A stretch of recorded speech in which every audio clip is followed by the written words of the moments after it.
kagak kebeli domba yang asli ya saya bikin Itu yang miniaturnya. pertama.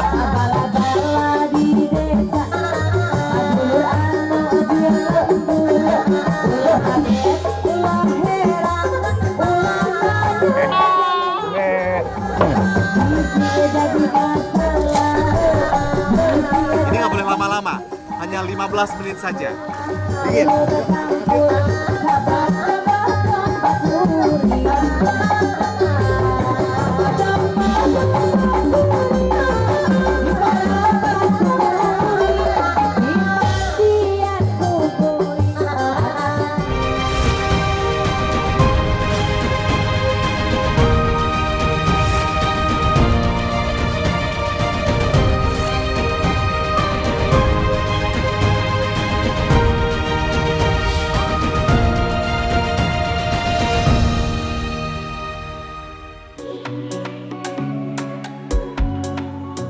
Siapa tak kenal hewan berkaki 4 ini?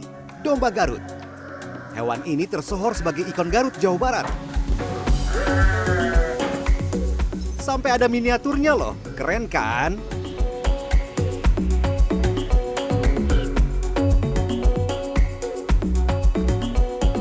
Kenalin nih pembuatnya, Endang Kustiana. 10 tahun sudah warga kampung Selaawi, Tarogong Kaler ini membuat miniatur domba Garut. Endang menggunakan berbagai limbah berbahan kertas sebagai bahan utamanya.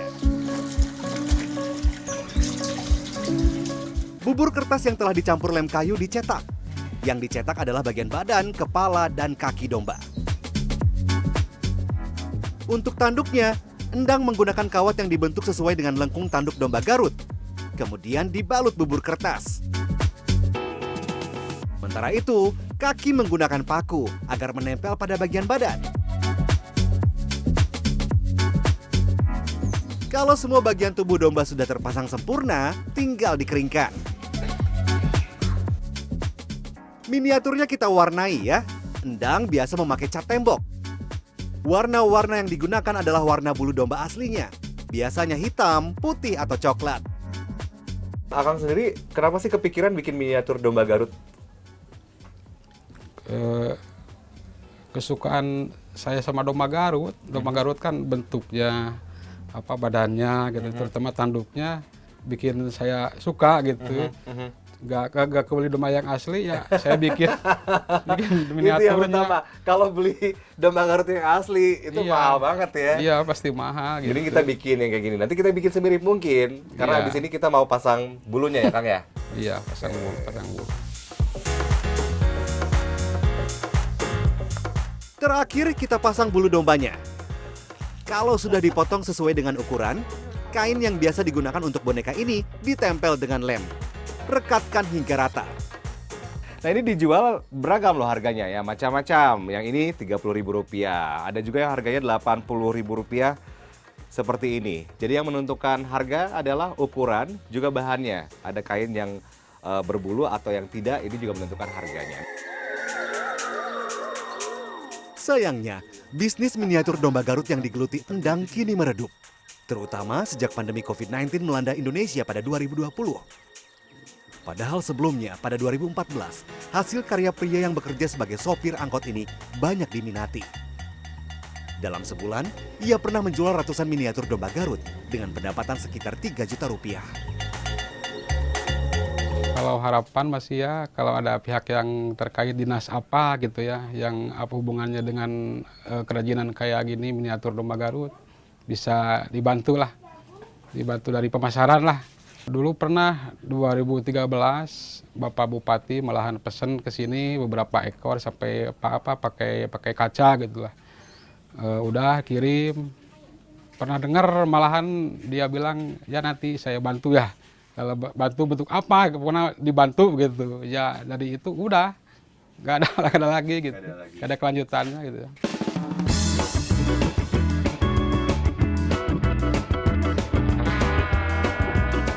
Kenalan yuk dengan domba Garut aslinya.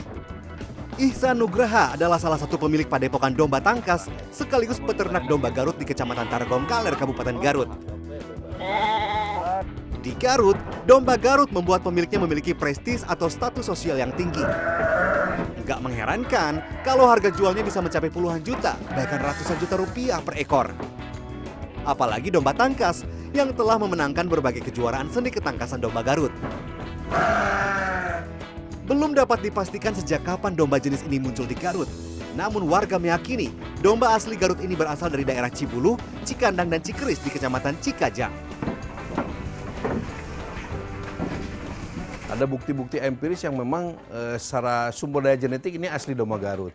Nah memang berdasarkan sejarah begitu ya, dari beberapa data yang ada.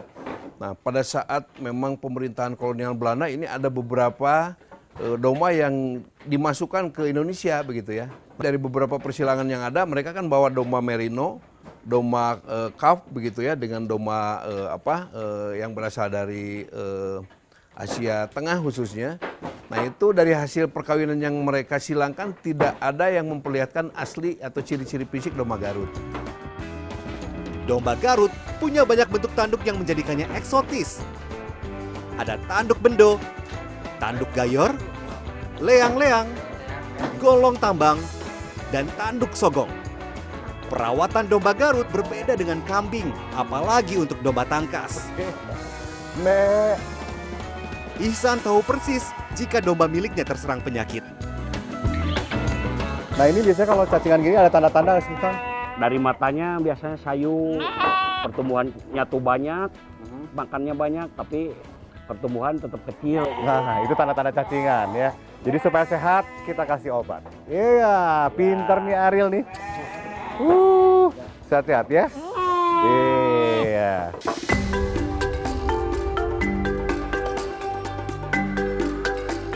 Ada lagi nih yang harus dilakukan agar si domba tangkas tetap sehat. Bulunya wajib dicukur, minimal sebulan sekali. Mencukur bulu domba ini juga untuk mencegah agar dombanya tidak mudah terserang penyakit kulit. Biasanya penyakit kulit yang suka menyerang domba ini apa sih, Kang? Biasanya kuris. Kuris itu seperti bisul kalau ini. Tumbuh banyak bakteri itu. Dan memang itu penyakit khas domba, penyakit ini. Kutu juga Kutu. sering ada. Agar tanduk domba tumbuh dengan baik, bulu di sekitar pangkal tanduk rutin dicukur juga. Sementara itu, tanduknya diberi minyak. Ihsan pun menggunakan minyak biawak. Karena minyak biawak itu kan lama, dia anyir ya. Jadi bagus merangsang buat pertumbuhan tanduknya. Jadi selain genetik, pakan, perawatan termasuk itu perawatan ngasih minyak biawak itu. Ada lagi nih, perawatan khusus domba tangkas. Untuk menjaga tubuh si domba tetap bugar, domba diberi jamu. Kunyit, madu, dan telur diyakini dapat memelihara kekuatan fisik domba. Kalau mau tangkas, mau bertanding di seni ketangkasan domba Garut, ini harus seminggu sebelum dia bertanding dan seminggu setelah bertanding harus minum jamu supaya tetap kuat. Gimana?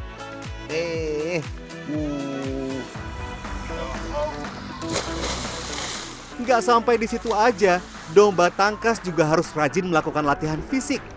Peternak domba Garut biasa melatih dombanya di dalam air.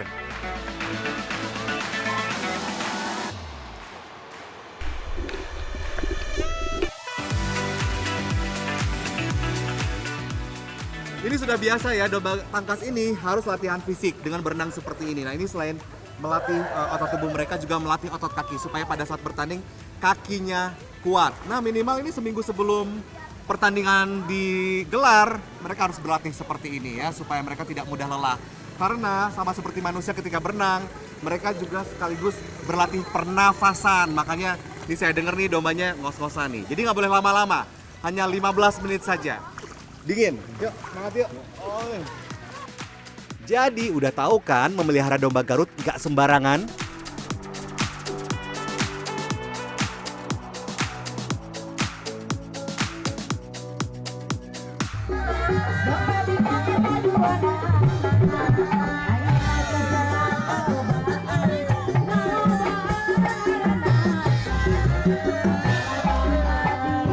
Upami teman jadi keresakan domba, Abah unggul di lapangan, Abah merasa bangga, merasa terharu.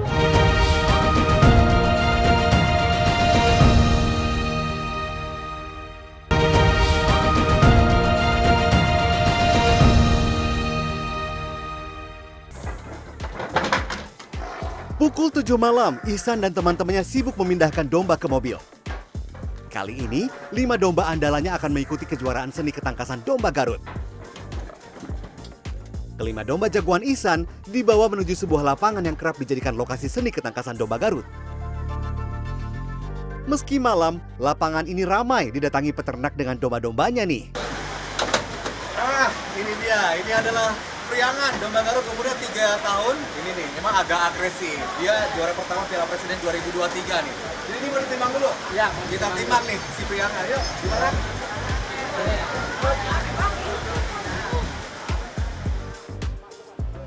Di Garut sudah menjadi tradisi menimbang domba yang akan bertanding pada malam sebelum digelarnya seni ketangkasan. Hal ini bertujuan menentukan kelas si domba. Tadi udah ditimbang, jadi beratnya 83 kg. Maksudnya kelas A ya. Dia akan tanding dengan kelas yang sama kelas A.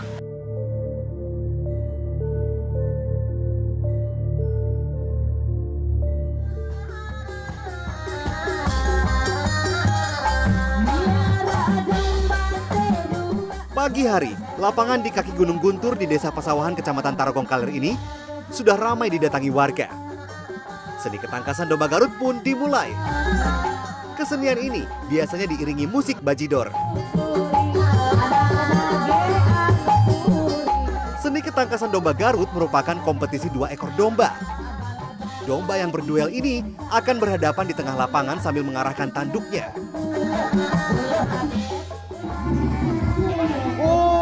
Saya sedikit nggak tega ya pas ngelihat kepala domba ini saling beradu, apalagi kalau tanduknya kokoh dan kuat ya. Tapi inilah kearifan lokal masyarakat di Garut. Nah dulu pertunjukan ini disebut adu domba, tapi sekarang nggak boleh disebut demikian lagi. Sekarang namanya seni ketangkasan domba Garut karena yang dinilai itu selain kekuatan fisik si domba, ada beberapa kriteria lain. Dalam seni ketangkasan domba Garut, penilaian dilakukan oleh juri, wasit, dan inspektur pertandingan yang bersertifikat. Kang, jadi nih selain kekuatan fisik nih, yang dinilai itu apa lagi sih? Ada 5 kriteria penilaian. Yang pertama adalah kesehatan, yaitu kesehatan fisik, kebersihan, bulu, kuku, semua untuk kebersihan. Yang kedua adalah adag-adag dari postur tubuh, jinjingan tanduk, ya body, ya termasuk postur tubuh. Itu yang dinilai. Dan yang ketiga adalah teknik bertanding. Nah untuk teknik bertanding ini adalah masing-masing bawaan domba. Dari jauh mundurnya ke depannya, ini Cara ngawahan gitu, gayanya gimana, oke. iya. Itu untuk teknik bertanding. Jadi yang Kendang nyeni, harus nyeni ya. Nah, ya, seninya. terus apa lagi nih? Terus yang keempat adalah pukulan, Kang. Jadi pukulan itu ada yang kuat dipukulnya dan kekuatan memukul dia. Jadi tidak hanya memukul, tapi dia juga kalau dipukul lawan itu harus kuat. Gitu. Ya. Itu yang keempat. Dan yang terakhir adalah keberanian. Keberanian dari domba dari awal sampai akhir itu tidak ini terus aja menyerang. Akan Muncul. terlihat pada akan saat terlihat bertanding. pada saat. Tapi jumlah pukulan ini dibatasi Nah, nggak? ya. Rata-rata tuh Untuk biasa berapa? jumlah pukulan dibatasi 20 20. pukulan. Nah, jadi itulah kenapa alasannya disebut sebagai seni ketangkasan domba Garut ya. Jadi banyak sekali kriteria penilaiannya, termasuk teknik bermain ya. Ya. Kalau sudah begini, selain sehat dan kuat, seekor domba tangkas harus punya gaya dalam bertanding nih. Salah satunya, cara hewan itu mundur dan bersiap memukul. Dalam bahasa Sunda, ngawahan. Domba yang bertanding sudah dipastikan seimbang sesuai dengan kelasnya. Kelas C bagi domba seberat 65 kg, kelas B 65-75 kg, dan kelas A di atas 75 kg. Kayak si Hoki teman Priangan nih. Domba Garut milik Ihsan itu masuk kelas A. Berbulu putih dengan tanduk besarnya, terlihat gagah ya. Ayo semangat Hoki!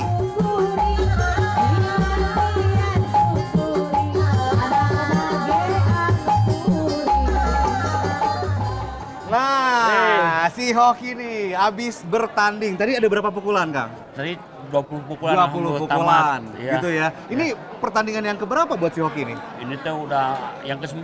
Ke-9 kali. Emang nih si Hoki ini hebat ya. Tapi nih kita penasaran, Akang punya tips nggak biar domba Garutnya pada saat tangkas, seni ketangkasan itu bisa juara. Terus menang. Ya kalau juara kita pertama ya cari dua kualitasnya yang unggul lah pasti. Dari rupa, dari adeg-adeg gitu, dari besar kecilnya. Ya, yang kedua ya berlatih.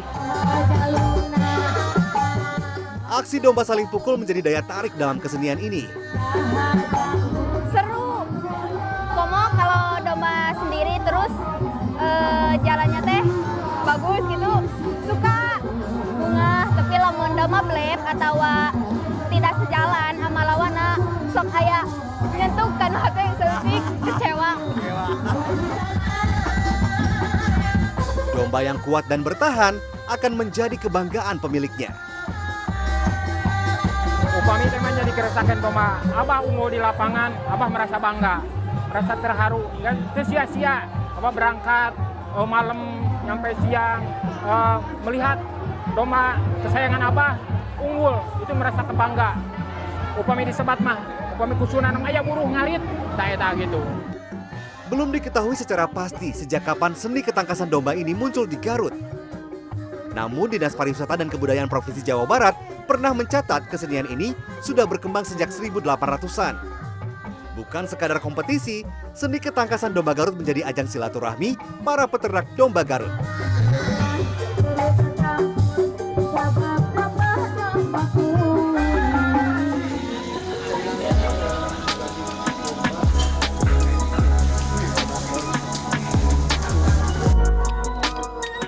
Bahwa domba ini nanti menjadi makanan yang mudah didapat, ya otomatis para petani peternak itu juga akan dapat manfaat. Ya mudah-mudahan tidak hanya menopang hidup, tapi menambah pendapatan per kapita mereka.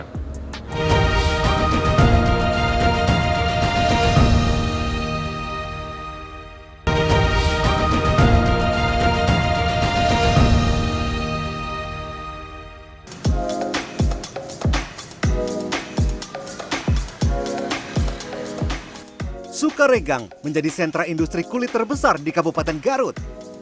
Nah, bukan sapi saja nih yang kulitnya dijadikan komoditas.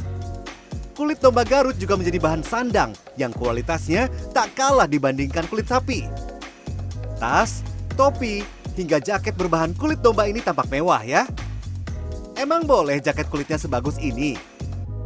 Proses penyamakan kulitnya saja panjang. Kulit domba cenderung berbulu lebat.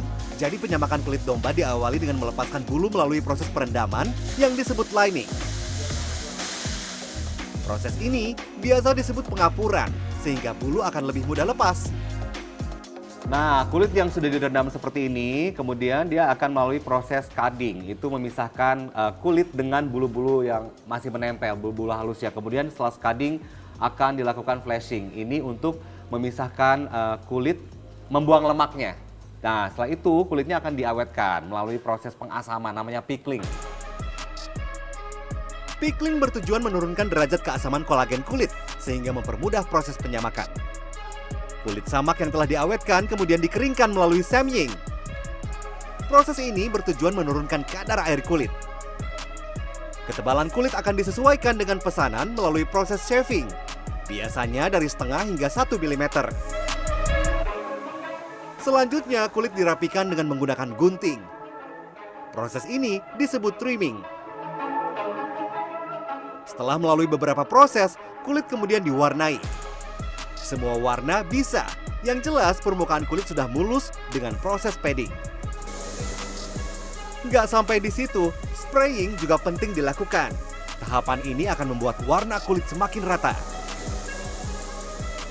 Leather atau kulit hasil penyamakan biasanya dijual dengan ukuran square feet atau 28 x 28 cm. Kulit domba dijual sekitar Rp30.000 per square feet. Sekilas kita sulit membedakan mana kulit sapi, kulit kambing, dan kulit domba. Tapi kalau kita lihat lebih jeli lagi, kita lihat teksturnya. Kalau kulit sapi seperti ini, kulit kambing, dan kulit domba. Yang lebih halus dan yang paling halus adalah kulit domba seperti ini. Bedanya dengan kulit kambing kelihatan pori-pori kulitnya lebih besar seperti ini dibandingkan dengan kulit domba. Kalau saya pribadi saya lebih memilih kulit domba untuk dijadikan bahan pakaian atau jaket ya, karena selain halus juga lebih ringan. Kalau kulit domba Garut semewah itu, dagingnya juga nggak kalah istimewa. Ini dia daging domba Garut. Aroma perengusnya tak setajam daging kambing. Nah, sama halnya dengan daging kambing, domba juga dagingnya ada bau perengusnya, begitu ya? Betul. Hanya membedakan daripada domba dan kambing itu di kelenjar baunya. Kelenjar baunya kalau domba itu adanya di kaki, sedangkan si kambing itu ada di ekornya. Makanya kalau karkas daripada domba itu akan dibuang kakinya biar tidak bau perengus. Tapi kalaupun mau dimasak langsung, bau perengusnya pun tidak tajam, bahkan Tidak tajam. hampir tidak tercium ya. Betul. Kayak Iya kan? gini nih. Ini oke kok, Oke. nggak begitu bau Betul. amis. Kita Betul. masak ya. Yuk. Restoran yang berlokasi di Pananjung Tarogong Kaler ini adalah satu-satunya resto yang menyajikan olahan daging domba dengan menu berkelas di Garut. Ada 12 menu berbahan daging domba yang dijual, yakni 6 varian bakar dan 6 varian sup. Pernah coba menu stik domba Garut? Atau domba bakar sambal honje? Yang berkuah juga ada, mie, tongseng domba, dan tom yam domba. Aku tuh memang nggak suka daging kambing atau domba karena bau perengusnya itu gitu. Tapi setelah nyobain, ini ada menu tom yam, dibikin tom yam ya berkuah gitu. Si bau perengusnya tuh nggak ada gitu. Untuk stik domba Garut, daging yang digunakan adalah bagian paha. Belum matang aja udah bikin ngiler nih. Dirapiin. Oke. Sama halnya dengan daging sapi ya, tingkat kematangan daging domba ini kalau mau dijadikan steak itu juga bisa disesuaikan dengan keinginan kita ya. Kita mau medium rare, medium well, dan well done juga boleh begitu ya. Betul. Tapi sebenarnya tingkat pematangannya ini ternyata berbeda loh dengan daging sapi. Jadi ini daging domba lebih cepat matang. Betul, karena tekstur tekstur si seratnya itu lebih kecil dibandingkan daging sapi. Serat dagingnya lebih kecil dibandingkan dengan sapi. Nah, sebaiknya ada tips nih kalau mau bikin steak daging domba, jangan ditekan-tekan, jangan ditusuk-tusuk, itu kenapa tuh? Betul, karena jusnya akan keluar dan terbuang. Akhirnya rasanya itu akan berbeda dibandingkan dengan yang masih juicy. Iya. Itu. Justru itu yang kita cari ya, biar makannya mantep, juicy-juicy begitu. Betul. Disajikan dengan kentang dan saus stik, menu ini bisa menjadi alternatif bagi Anda yang bosan dengan stik daging sapi.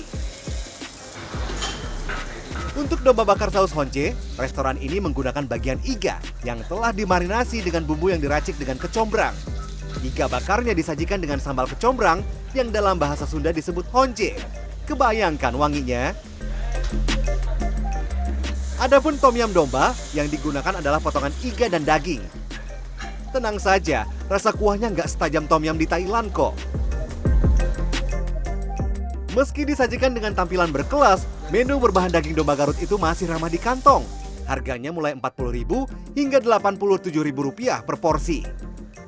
Pastikan Anda menyantapnya dalam keadaan hangat ya. Direktorat Gizi Departemen Kesehatan Republik Indonesia mencatat daging domba memiliki nilai gizi yang lebih baik daripada daging kambing. Di antaranya mengandung protein dan fosfor yang bisa memperkuat tulang dan gigi. Meski kaya nutrisi, mengkonsumsi daging domba berlebihan berpotensi menimbulkan gangguan kesehatan. Kandungan kalorinya tinggi loh. Jadi disarankan melakukan aktivitas fisik secara rutin jika Anda gemar makan daging domba ya. Saya nggak nyangka loh, daging domba ternyata bisa senikmat ini. Dari semua menu yang ada di sini, ini juaranya, favorit saya. Domba bakar sambal honje. Jadi saya penggemar pedas dan aroma dari kecombrang atau honjenya juga semakin melengkapi gurihnya rasa daging domba. Saya suka daging domba yang dimasak tidak terlalu matang karena empuk, nikmat banget. Tapi ingat nih, terlepas dari dagingnya yang nikmat dan enak, ingat ya kalau kandungan kalori dan lemak daging domba ini lebih tinggi daripada daging kambing. Jadi kalau Anda suka makan daging domba, imbangi dengan makan makanan berserat seperti buah dan sayuran agar badan tetap sehat ya. Menjadikan daging domba Garut sebagai bahan utama menu andalan di restoran ini bukan tanpa alasan.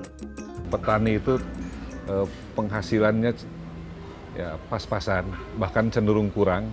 Nah, yang membantu mereka untuk bisa berlangsungnya hidup sampai hari ini itu adalah ternakan.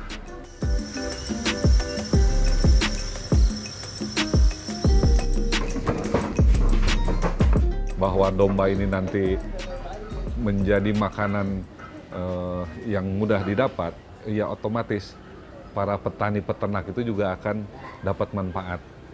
Ya mudah-mudahan tidak hanya menopang hidup tapi menambah pendapatan per kapita mereka. Nah, itulah sederet cerita tentang si domba Garut, plasma nutfah kebanggaan orang Garut.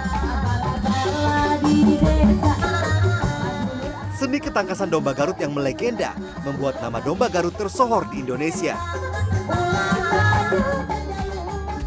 Di tangan kreatif, namanya bahkan diabadikan dalam miniatur.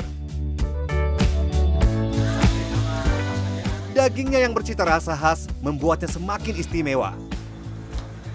Sementara itu, pemanfaatan kulitnya mampu menggerakkan ekonomi masyarakat. Semoga eksistensi domba Garut terus terjaga ya.